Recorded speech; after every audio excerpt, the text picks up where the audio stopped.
काना कहो तब तो जानो टूटी, धीरे से पूछो भैया कैसे तेरी फूटी।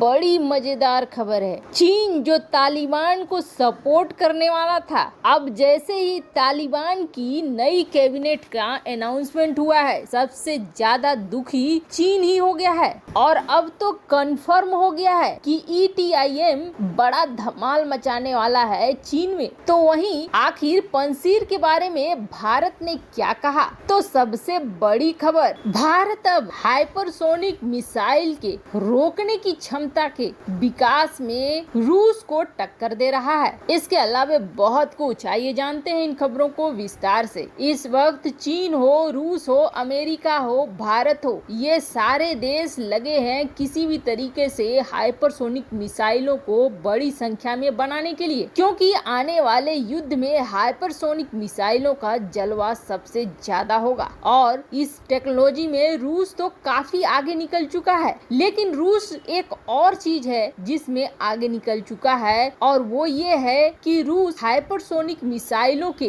रोकने की क्षमता और उसका पता लगाने के लिए एंटी हाइपरसोनिक रडार टेक्नोलॉजी विकसित कर चुका है। अमेरिका हो, चीन हो, ये अभी भागम भाग ही कर रहे हैं। पर इन सब के बीच सच मानिए, पिछले कुछ सालों में भारत ने आशा से विपरीत ऐसे हथियारों पर काम करना शुरू किया और ऐसी टेक्नोलॉजी में महारत हासिल कर ली जो अब तक नहीं की गई थी। और पश्चिमी देश यही समझते थे कि इन प्राइम टेक्नोलॉजी पर सिर्फ और सिर्फ उनका हक है और वो ही जानते हैं, भारत जैसा देश ऐसा कर नहीं सकता है। लेकिन जहां लड़ाकू विमानों में लगने वाले रडार को लेकर चीन को पछाड़ दिया भारत ने, तो वहीं ग्रिपेन विमानों को अपने विमान से पछाड़ दिया। ये दिखला रहा है कि भारतीय टेक्नोलॉजी अब काफी तेजी से आगे बढ़ रही है। तो वहीं अब रूस को भी भारत ने चौंकाया है, क्योंकि भारत ने बड़ी छलांग लगा दी है, वह भी रूस से मुकाबला के लिए। अब अमेरिका की पत्रिका है डिफेंस वीकली, और इनका कहना है कि भारत जो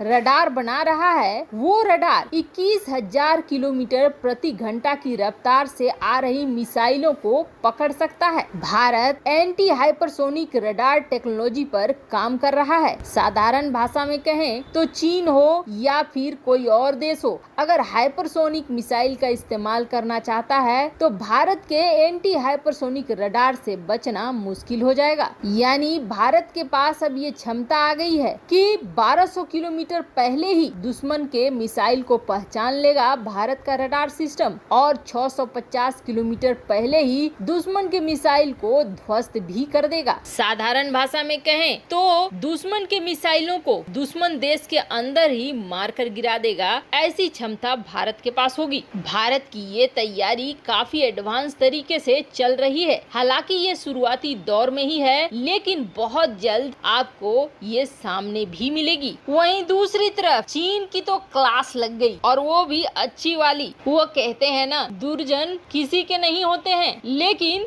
चीन ने सोचा कि मेरा क्या बिगाड़ लेंगे, मैं तो खुद ही दुर्जन हूँ। पर ये वाले उनसे ज्यादा बड़े निकले। चीन की समस्या क्या है, तालिबान से क्यों डरता है? तो चीन डरता है सिर्फ उइगर मुसलमानों को लेकर। उइगर मुसलमानों को लेकर जो संस्था बनी हुई है ETIM, या ये कहें जो आतंकी संगठन है चीन में, उसे लेकर डरता है चीन कि अब तालिबान से कहीं सपोर्ट न मिल जाए और इस सपोर्ट की वजह से फिर से समस्याएं खड़ी न हो जाए चीन के अंदर जो चीज अभी पनप रही थी उसे चीन ने जोर जबरदस्ती से रोक रखा है। लेकिन कितने दिनों तक रोक पाएगा? अगर इसे किसी का सहारा मिल जाता है तो फिर चीन के लिए रोकना बहुत मुश्किल हो जाएगा। अब तालिबान को चीन ने ये लालच दिया कि हम तुम्हारे यहाँ इन्वेस्टमेंट करेंगे, हम सीपेक बनाएंगे, हम बहुत सारा पैसा लगाएंगे। तालिबान ने भी ये कहा कि हमारा सच्चा साथी तो और कोई नहीं है, हमारा सच्चा साथी है चीन, और चीन पैसा लगाएगा। यहाँ तक कि मुल्ला बिरादर 10-12 और लोगों के साथ पहुँच गया चीन भी। सब कुछ चीन को लगा कि उसके मन मुताबिक चल रहा है, इसलिए चीन भी कोई बयान देने से बचता रहा। दुनिया भी यही समझती रही कि चीन अब